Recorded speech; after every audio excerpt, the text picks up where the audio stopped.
अस्सलाम वालेकुम my dear viewers. इसमें Akhtar Sabir from Professor Academy. तो आज बेटा हम लोगों ने पढ़ना है एक बहुत अहम टॉपिक जो स्मॉल टॉपिक है लेकिन बहुत ज़्यादा इम्पोर्टेंट है, स्टूडेंट्स को बहुत ज़्यादा कंफ्यूज भी करता है, और वो टॉपिक हमारे पास है यूनिट वेक्टर। तो आइए बेटा स्टार्ट करते हैं एक अहम topic which is a unit vector. पहले बेटा हम इसको डिफाइन करते हैं फिर समझते हैं। सही, पहले इसका हम डेफिनेशन लिखते हैं कि what is mean by unit vector हमारे पास क्या होता है, किस तरह हम इसको डिफाइन कर सकते हैं बेटा। तो हम कहेंगे कि a vector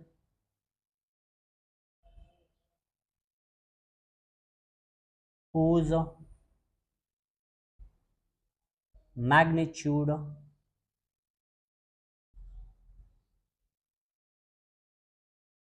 is 1 and used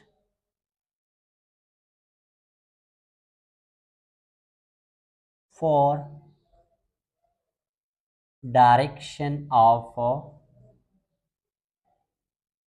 what, of vector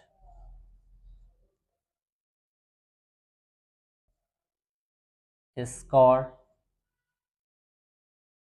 unit vector।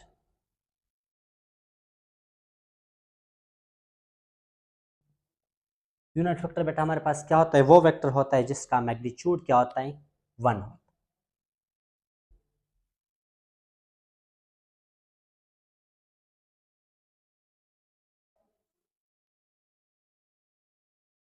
Unity उसका क्या होगा, मैग्नीट्यूड होगा। उसका मैग्नीट्यूड बेटा क्या होगा, यूनिटी होगा। यूनिटी मतलब 1, इसलिए हम इसको यूनिट वेक्टर कहते हैं। या बेटा हम इसको इस तरह भी डिफाइन कर सकते हैं, और unit vector can be defined such like that. आप इस तरह भी कह सकते हैं कि vector to its magnitude. Unit vector को आप इस तरह भी डिफाइन कर सकते हैं कि वेक्टर टू इट्स मैग्नीट्यूड मतलब क्या है कि जब भी हम एक वेक्टर को लिखते हैं तो जनरली हम बेटा वेक्टर को ए से लिखते हैं, और उसको फिर हम इस तरह लिखते हैं कि A vector is equals to A magnitude, और फिर उसके साथ हम ए कैप लिखते हैं। ए कैप ये हमारे पास ये हमें यूनिट वेक्टर रिप्रेजेंट करता है। सही। अच्छा, अब अगर इससे मैं यूनिट वेक्टर निकालना चाहता हूं तो यूनिट वेक्टर ए कैप हो जाएगा ए वेक्टर बाय इट्स मैग्नीट्यूड। तो ये जो हमारे पास होता है ये हमारे पास यूनिट वेक्टर होता है। This is called unit vector. What is unit vector, vector by its magnitude is called unit vector. अब अगर वो फोर्स यूनिट, अगर आप फोर्स की यूनिट वेक्टर मालूम करते हैं तो फिर क्या होगा, F cap is equals to F vector divide by its magnitude. तो हमारे पास एफ कैप हो जाएगा। आपने अगर वेलोसिटी यूनिट वेक्टर निकालना है तो आपने वी कैप लिखना होगा, और वो किसका बराबर होगा, V vector divide by V का मैग्नीट्यूड। ये सब आपको समझाते हैं बेटा। इसी तरह आपको अगर कहा जाए कि फॉर एग्जांपल मैंने अब किसी और यूनिट वेक्टर को निकालना है, एक्सेलरेशन का यूनिट वेक्टर निकालना है, तो आप किस तरह निकालोगे, A cap is equals to acceleration vector divide by A. तो ये हमारे पास क्या होता है, ये हमारे पास इसके लिए फार्मूले होते हैं। This is the simple formula to find out a unit vector. अब बेटा मतलब क्या होता है देख ले यहां पर, अगर एक वेक्टर का मैग्नीट्यूड हमारे पास क्या हो, अगर एक वेक्टर का मैग्नीट्यूड हमारे पास अगर 1 होगा तो उसी वेक्टर को बेटा हम तेरा एक कैप कहते हैं। एक कैप का मैग्नीट्यूड क्या होगा, हमारे पास 1 होगा। अब आइए बेटा इसको समझते हैं मतलब क्या होता है। देखे बेटा,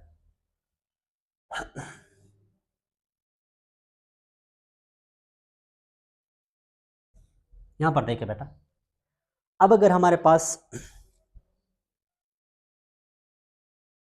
चलो बेटा इसको दोबारा रिट्रेस करते हैं, थोड़ा सा टेढ़ा पेड़ा है। ये देखिए बेटा, अब अगर आपको मैं कहूं कि लेट्स सपोज मेरे पास एक डिस्प्लेसमेंट है, जो मेरे पास क्या है 3 मीटर आई कैप है। अब आई कैप आपको सिर्फ डायरेक्शन शो करता है कि मतलब ये एक्स की तरफ ये डिस्प्लेसमेंट मैंने कवर किया है, और वो कितना कवर किया है, वो मैंने 3 मीटर डिस्प्लेसमेंट कवर किया है। तो अब अगर मैं इसको इसी के मुताबिक लिख लूँ तो मैं किस तरह लिखूंगा बेटा, यहाँ पर मैं लिखूंगा ये मेरे पास डी वेक्टर है, ये फिर उसका वो मैग्नीट्यूड है, और ये उसका वो डी कैप है। तो हर एक वेक्टर को हम किस तरह लिखते हैं, वेक्टर इज इक्वल्स टू उसका मैग्नीट्यूड फिर उसका डायरेक्शन।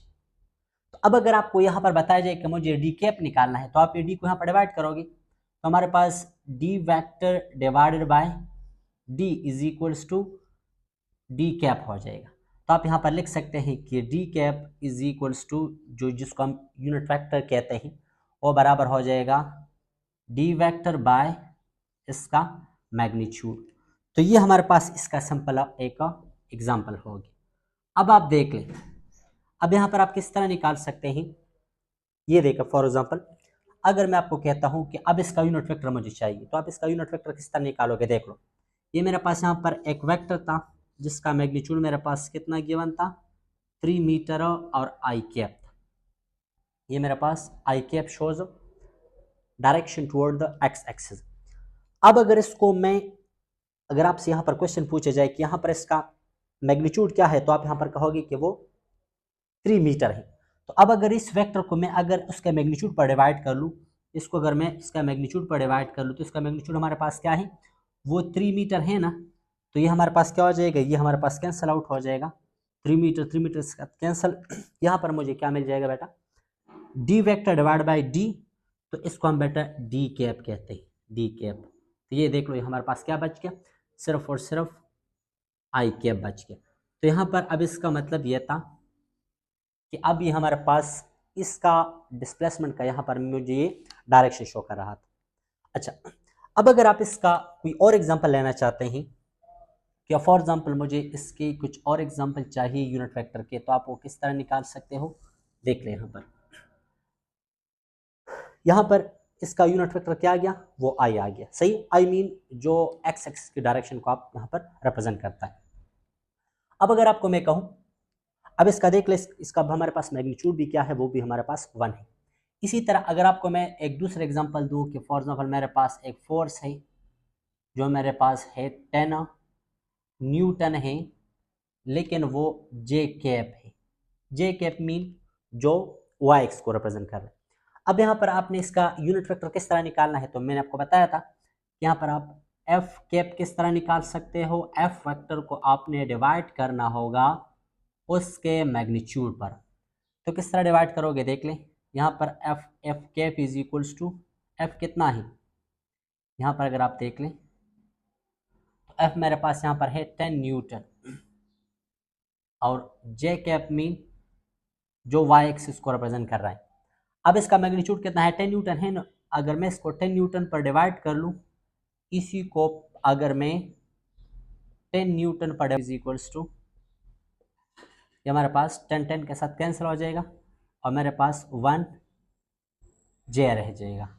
तो अब बेटा हम इसको हम पेरा यूनिट वेक्टर कहते हैं। ये हमारे पास वेक्टर है, ये इसका वो यूनिट वेक्टर, मतलब वो वेक्टर जिसका हमारे पास मैग्नीट्यूड क्या होता है 1 होता है, और वो हमें सिर्फ और सिर्फ वेक्टर का डायरेक्शन शो करता है, तो उसको हम क्या कहते हैं, उसको हम यूनिट वेक्टर कहते हैं। अच्छा, अब यहाँ पर सिंपली बात तो ये है कि उसका मैग्नीट्यूड हमारे पास 1 होना चाहिए, फर्स्ट पॉइंट इसमें हमारे पास यह होता है।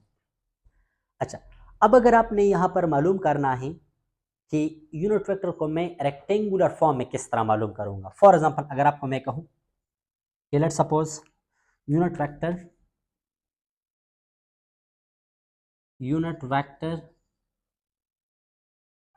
इन अ rectangular component,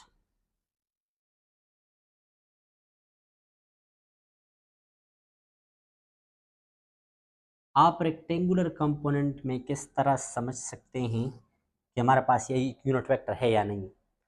तो अमूमन लोग ये समझते हैं कि फॉर एग्जांपल अगर आपसे कहा जाए कि ये एक वेक्टर है जो हमारे पास 1i है, आई मीन एक्स एक्सिस, और ये हमारे पास है 1j, तो लोग ये समझते हैं कि ये भी एक यूनिट वेक्टर होगा। सही, तो ये आई मीन जो एक्स एक्स की तरफ होगा, जे मीन जो वाई एक्स की तरफ होगा। सही, तो अब अगर ये आप इसको चेक करना चाहते हैं कि ये हमारे पास यूनिट वेक्टर है या नहीं, तो आपने इसका मैग्नीट्यूड निकालना होगा। मैग्नीट्यूड मीन इसका जो लेंथ होता है। तो यहाँ पर अगर इसको मैं इस तरह ड्रॉ कर लूँ, एक्स वाई प्लेन में अगर मैं इसको यहाँ पर ड्रॉ कर लूँ, तो ये बेटा देखिए, इसको अगर मैं यहाँ पर ड्रॉ करता हूँ तो ये देखो बेटा, ये है इसका 1 2 और 3, 1 2 और 3 हो गए। इस तरह इस एक्सिस पर भी 1 2 और 3 ले, तो ये क्या हो जाएगा, इस तरह आप ये ले सकते हैं। तो अब ये यूनिट वेक्टर अगर आप इस ग्राफ में रिप्रेजेंट करोगे तो किस तरह रिप्रेजेंट करोगे, एक स्टेप आपने यहाँ पर एक्स की तरफ जाना है और एक स्टेप आपने यहाँ पर वाई की तरफ जाना है। तो ये हमारे पास ये जो ए वेक्टर है ये मैंने यहाँ पर रिप्रेजेंट कर दिया, ये ए वेक्टर को मैंने यहाँ पर इस ग्राफ में यहाँ पर रिप्रेजेंट कर दिया। अब ये लोग समझते हैं कि अब अगर इसका कंपोनेंट 1 1 है तो इसका मैग्नीट्यूड भी हमारे पास क्या होगा, 1 होगा। तो वो 1 नहीं हो सकता, क्यों, क्योंकि अगर ये 1 बेस है और ये इसका परपेंडिकुलर है, तो बेस भी अगर 1 है, अगर परपेंडिकुलर भी 1 है, तो हमें पता है कि हाइपोटेन्यूज तो क्या होता है, वो इन दोनों से बड़ा होता है। जिस तरह हमारे पास ये होता है, ये हमारे पास बेस, ये बेस है, ये आपके पास परपेंडिकुलर है, और ये हमारे पास हाइपोटेन्यूज है। तो हमेशा के लिए हाइपोटेन्यूज बेस और परपेंडिकुलर से क्या होता है, एक एक से हमारे पास वो बड़ा होता है। सही, तो अब यहाँ पर अगर हम इसको देख लें तो ये भी बेस भी इसका 1 है और परपेंडिकुलर भी इसका 1 है, तो इसका ये रिजल्टेंट, इसका ये मैग्नीट्यूड तो 1 नहीं हो सकता। अब अगर आपसे कोई कहे कि शाबाश इसका मुझे मैग्नीट्यूड बताए, तो पाइथागोरस थ्योरम आप इसका मैग्नीट्यूड किस तरह निकाल सकते हो। आप इसका मैग्नीट्यूड निकालोगे under the root of X component का स्क्वायर जो हमारे पास 1 होता है, और वाई कंपोनेंट का स्क्वायर जो हमारे पास वो भी 1 है। तो इसका अगर मैं मैग्नीट्यूड निकाल लूँ, इसका मैग्नीट्यूड मेरे पास हो जाएगा under the root of 2 which is not equals to 1। तो इसका मतलब ये है कि ये जो वेक्टर मुझे यहाँ पर गिवन था, ये हमारे पास यूनिट वेक्टर नहीं था। तो यहाँ पर आप कह सकते हैं कि ये जो हमारे पास है, this is not a unit vector. ये जो मुझे गिवन था, नॉट यूनिट वेक्टर। क्यों यूनिट वेक्टर नहीं है बेटा, क्योंकि इसका हमारे पास मैग्नीट्यूड 1 नहीं आ रहा। सही, अच्छा, अब यहाँ पर हम कोई दूसरा एग्जांपल लेते हैं, फिर चेक करते हैं कि वो यूनिट वेक्टर है या नहीं। तो यहाँ पर देख लो, अगर मैं एक दूसरा वेक्टर लूँ, यहाँ पर मैं एक दूसरा वेक्टर लेता हूँ और फिर चेक करता हूँ कि वो यूनिट वेक्टर है या नहीं। तो यहाँ पर देख, अगर मैं यहाँ पर अगर मैं एक दूसरा वेक्टर लूँ, फॉर एग्जांपल यहाँ पर मैंने आपके पास लिया A vector is equals to 1 divide by under the root 2i plus 1 divide by under the root 2j। तो यहाँ पर मैं लिख सकता हूँ, अब अगर आपसे कोई कहे कि is this a unit vector, ये हमारे पास यूनिट वेक्टर है या नहीं है, तो आपने बेटा इसको क्या करना होगा, आपने इसको चेक करना होगा कि इसका हमारे पास मैग्नीट्यूड 1 आ रहा है कि नहीं आ रहा है। तो देख लो बेटा, यहाँ पर आप इसका मैग्नीट्यूड निकालें। तो अगर मैं इसका मैग्नीट्यूड निकालूँ बेटा, मैं अगर इसका लेंथ निकालूँ तो हमारे पास क्या आता है, देख लो बेटा, अगर मैं आपको यहाँ पर कहूँ कि इसका आप मुझे मैग्नीट्यूड बताएं, तो आप इसका मैग्नीट्यूड किस तरह निकालोगे, देख लें, अंडर द रूट ऑफ इसका एक्स कंपोनेंट का स्क्वायर लें प्लस ए वाई कंपोनेंट का आप स्क्वायर लें, दिस इज पाइथागोरस थ्योरम। तो हमारे पास इसका रिजल्टेंट आ जाएगा,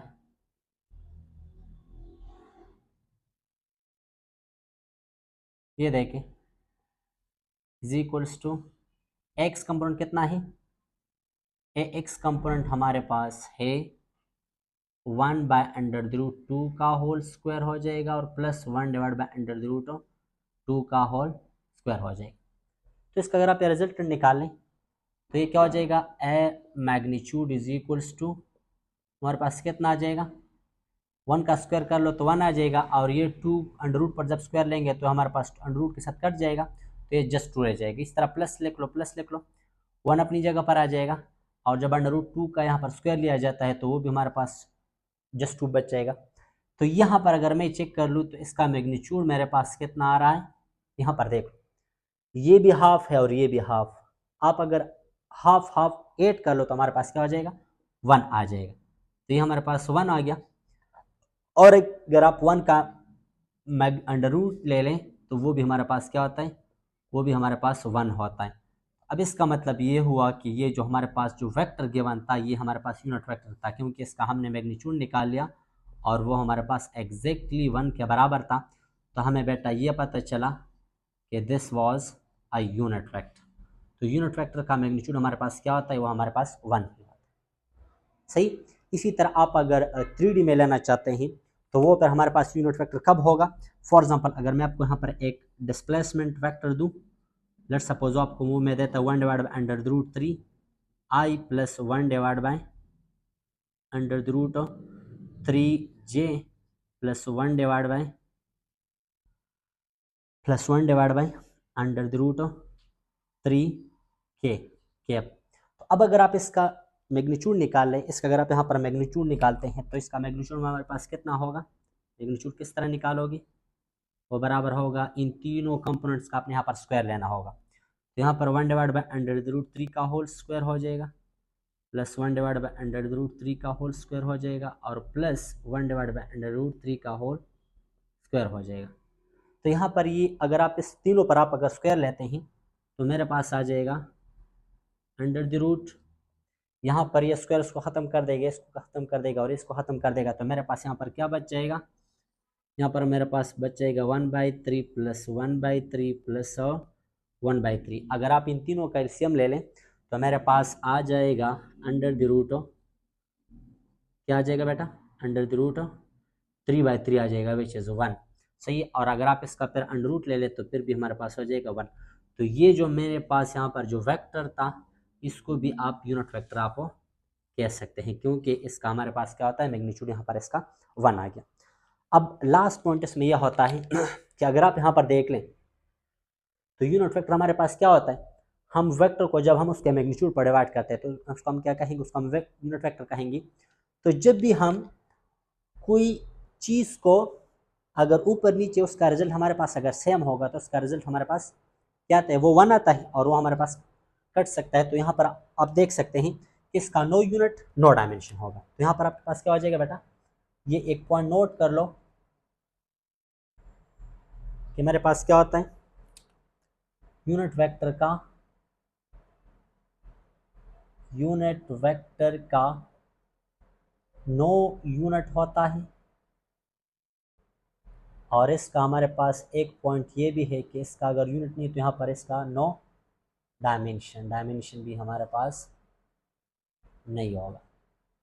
तो ये थी बेटा हमारे पास कुछ आइडिया अबाउट यूनिट वेक्टर की। अब यहाँ पर आपके बुक के एक्सरसाइज में एक शॉर्ट क्वेश्चन भी इस तरह दिया गया है, आपसे पूछता है कि यूनिट वेक्टर का यूनिट होता है क्या नहीं। तो आपने वहाँ पर क्या करना होगा, यहाँ पर आपके बुक में एक शॉर्ट क्वेश्चन भी इसी के बारे में गिवन है। तो आप कहोगे कि इसका यूनिट नहीं होता, क्योंकि यहाँ पर ये हम क्या करते हैं, वेक्टर को उसके मैग्नीट्यूड पर डिवाइड करते हैं। तो मैग्नीट्यूड में तो हमारे पास यूनिट और नंबर दोनों आ जाते हैं, तो एक दूसरे के साथ कैंसिल होकर हमें 1 रिजल्ट देते हैं। तो सम स्पेशल यूनिट वेक्टर बेटा पढ़ते हैं कि हमारे पास कुछ स्पेशल यूनिट वेक्टर्स हैं।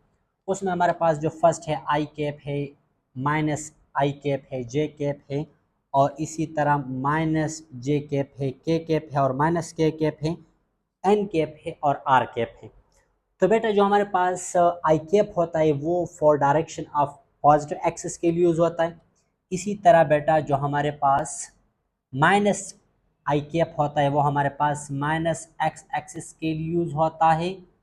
और इसी तरह जो जे कैप होता है वो हम यूज़ करते हैं वाई एक्सिस के लिए। और जो मेरे पास माइनस जे कैप होता है वो हम यूज़ करते हैं माइनस वाई एक्सिस के लिए। और जो मेरे पास के कैप होता है वो हम यूज़ करते हैं जेड एक्सिस के लिए।